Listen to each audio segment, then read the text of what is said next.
আমার আজকের রেসিপি মুখরোচক পটল ভর্তার রেসিপি। এটা গরম ভাতে কিন্তু দুর্দান্ত লাগে। এটা দিয়েই এক প্লেট ভাত নিমিষেই শেষ হয়ে যাবে।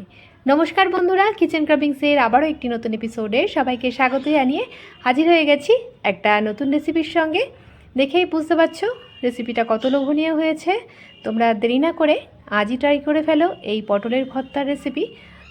আশা করছি রেসিপিটি সকলেই ভালো লাগবে। ভালো লাগলে একটা লাইক কমেন্ট শেয়ার করার অনুরোধ থাকলো। পাশে থাকা বেল আইকনটি প্রেস করে সঙ্গে থাকবে নেক্সট রেসিপি দেখার জন্য।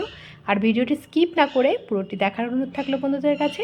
আর নতুন বন্ধুদের জানাই সাদরে আমন্ত্রণ, পুরনো বন্ধুদের সঙ্গে থাকার জন্য অসংখ্য ধন্যবাদ। তাহলে দেখতে থাকো, সঙ্গে থাকো। আমি এর জন্য 500 গ্রাম মতন পটল ভালো করে ধুয়ে নিয়েছি, ধুয়ে পরিষ্কার করে নিয়েছি। এবার দুটো মুখ আমি এইভাবে কেটে নিচ্ছি। আর পটলটাকে আমি একটা চাকুর সাহায্যে এরকম করে ছিলে নিচ্ছি। খোসা না ছাড়ালেই হবে, এরকম করে পাতলা করে এরকম করে ছিলে নিতে হবে। সব কটা পটল আমি এভাবে ছিলে নিচ্ছি। আর পটলগুলোকে কিন্তু খুব মোটা মোটা করে ছিললে হবে না, এরকম পাতলা পাতলা করে ছিলে নিতে হবে। সমস্ত পটলগুলোকে দেখো আমি এরকম করে ছিলে নিয়েছি। এবার আবারও ধুয়ে নিয়েছি পরিষ্কার করে। তারপরে আমি দেখো এইভাবে মধ্যেখান দিয়ে কাট করে নিচ্ছি। এইভাবে কেটে এরকম 8 ফালা করে নিচ্ছে এক একটা পটল। আর যদি পটলের মধ্যে কোনো বীজ মানে পাকা বীজ থেকে থাকে সেগুলোকে বাদ দিয়ে দেবে যতটা পারো।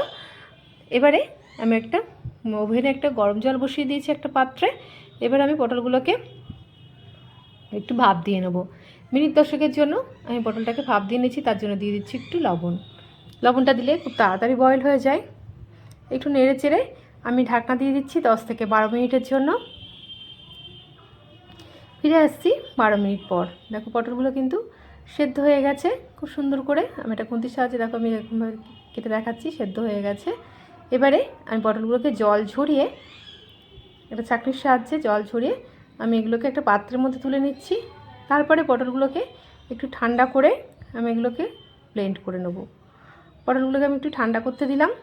সব কটা পটল জল ঝরিয়ে কিন্তু তুলে নিয়েছি।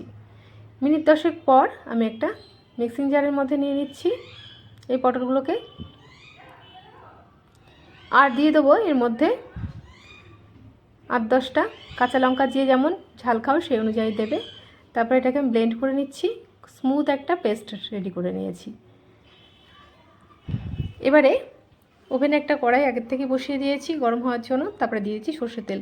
এটা কিন্তু অবশ্যই কিন্তু সর্ষের তেলে দেবে, সর্ষের তেল না দিলে কিন্তু এই স্বাদটা আসবে না। তেলটাকে খুব সুন্দর করে গরম করে নিয়েছি।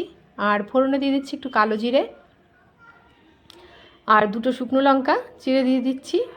আর 2টো বড় সাইজের পেঁয়াজ আমি কুচিয়ে নিয়েছি একদম ছোট ছোট করে, জিরি জিরি করে। পেঁয়াজগুলোকে লাল লাল করে আমি ভেজে নেবো সুন্দর একটা ফ্লেভার আসা পর্যন্ত। আর একটা গোটা রসুন আমি এরকমভাবে কেটে নিয়েছি ছোট ছোট করে। পেঁয়াজ, রসুন আর শুকনো লঙ্কাটাকে খুব সুন্দর করে ভেজে নেবো যতক্ষণ না একটা সুন্দর ফ্লেভার আসে। একটা লালচে কালার ধরলে দেখো লাল লাল কালার এসেছে। এখন আমি ব্লেন্ড করে রাখা পটলটাকে আমি এর মধ্যে দিয়ে দিচ্ছি। তারপরে এটাকে খুব সুন্দর করে একদম শুকিয়ে নিতে হবে। যতক্ষণ না এর জলটা মানে না শুকায় ততক্ষণ কিন্তু একদম কন্টিনিউ নেড়ে যেতে হবে। কন্টিনিউ না নাড়লে কিন্তু তলা ধরে যেতে পারে। এবারে আমি স্বাদ মতন লবণ দিয়ে দিচ্ছি। আর দিয়ে দেবো 1 চামচ হলুদ গুঁড়ো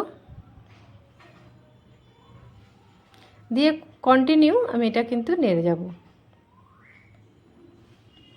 খুব সুন্দর করে নেড়ে নিচ্ছি আমি।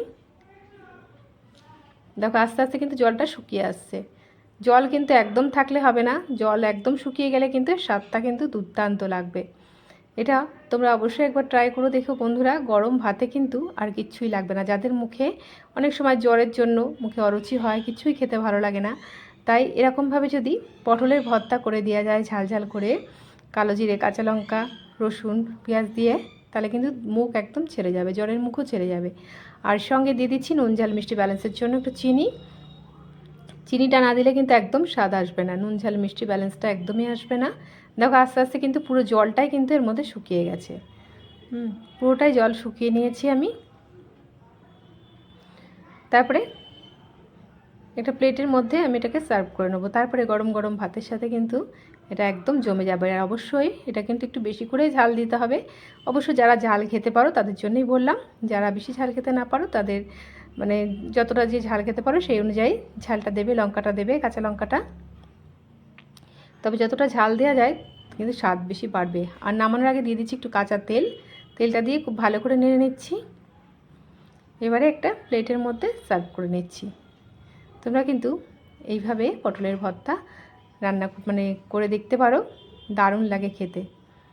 এটা দিয়েই এক প্লেট ভাত কিন্তু খেয়ে নেওয়া যাবে, মুখে একদম রুচি ফিরে আসবে। যাদের একদমই খেতে মাঝে মাঝে মুখে অরুচি হয় তাদের জন্য কিন্তু এটা একটা পারফেক্ট রেসিপি। ঠান্ডা লাগা থাকলেও কিন্তু ঠান্ডা লাগাও সেরে যাবে। আশা করছি রেসিপিটি সকলের ভালো লেগেছে। দেখো দেখেই কিন্তু জিভে জল চলে আসছে। ভালো লাগলে একটা লাইক কমেন্ট শেয়ার করার অনুরোধ থাকলেও পাশে থাকা বেল আইকনটি প্রেস করে সঙ্গে থাকবে নেক্সট রেসিপি দেখার জন্য। আজকের মতন এইটুকুনি, আবার আসবো নতুন নতুন রেসিপি নিয়ে। নেক্সট রেসিপির আমন্ত্রণ জানিয়ে এখানেই বিদায় নিলাম। ধন্যবাদ।